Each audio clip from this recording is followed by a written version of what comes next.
ಪೂರ ಇದಕ್ಕೆ ಬನ್ನಿ ಅಣ್ಣ, ಎಲ್ಲ ಇದಕ್ಕೆ ಬಂದ್ಬಿಡಿ ಅಣ್ಣ, ಇದಕ್ಕೆ ಬರ್ರಿ ಅಣ್ಣ. ಇಲ್ಲ ನನ್ನ ಶುಭ್ರ ಜ್ಯೋತ್ಸ್ನಾ ಪುಲಕಿತಯಾಮಿನಿ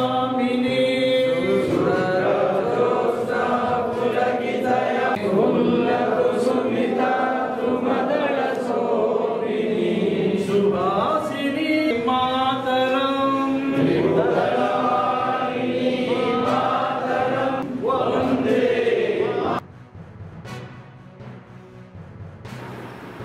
150 ವರ್ಷದ ಆಚರಣೆಯನ್ನ ನಾವು ಮಾಡ್ತೀವಿ ಅಂತಂದ್ರೆ ಆ ಗೀತೆಯ ಮಹತ್ವ ಏನಾಗಿರ್ಬೇಕು, ಏನದ್ರ ಮಹತ್ವ, ಏನದ್ರ ಹಿನ್ನೆಲೆ ಅಂತ ಹೇಳಿದ್ರೆ, ಇಡೀ ದೇಶಾದ್ಯಂತ ಬ್ರಿಟಿಷರ ವಿರುದ್ಧ ಭಾರತೀಯರನ್ನ ಸ್ವಾತಂತ್ರ್ಯ ಹೋರಾಟದ ಕಿಚ್ಚನ್ನು ಹಚ್ಚಿದಂತಹ ಗೀತೆ ಒಂದೇ ಮಾತ್ರ. ಜನನಿ ಏನಿದೆ ಈ ಜನ್ಮಭೂಮಿ, ಈ ಜನ್ಮಭೂಮಿಗೆ ನಾವು ನಂಬಿಸ್ತೀವಿ ಅಂತೇಳಿ ಒಂದು ಅರ್ಥ ಬರ್ತದೆ.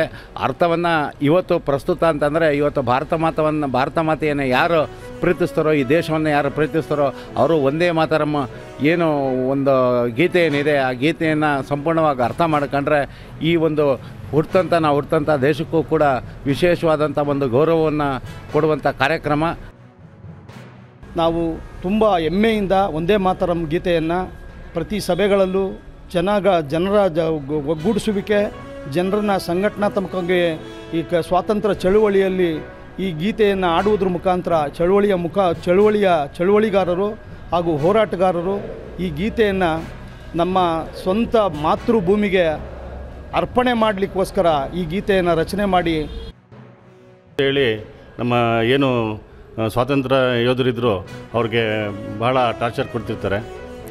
ಹಾಗಾಗಿ ಈಗ ಏನು 150 ವರ್ಷ ಆಗಿದೆ, ನಾವೆಲ್ಲ ಒಗ್ಗೂಡಬೇಕು. ಈ ಇಂದಿನ ಯುವಜನತೆಗೆ ಇದ್ರ ಬಗ್ಗೆ ಅರಿವು ಮೂಡಿಸೋಕ್ಕೋಸ್ಕರ ಮತ್ತು ಒಂದೇ ಮಾತರಂ ಮುಖಾಂತರ ಎಲ್ಲ ಒಗ್ಗಟ್ಟಾಗಬೇಕು ಅಂತ ಹೇಳಿ ಪ್ರತಿ ಇಡೀ ಇಂಡಿಯಾ ಪೂರ್ತಿ ಪ್ರತಿ BJP ಕಚೇರಿಗಳಲ್ಲಿ ನಾವು ಒಂದೇ ಮಾತರಂ ಆಚರಣೆ ಮಾಡ್ತಾಯಿದ್ದೀವಿ.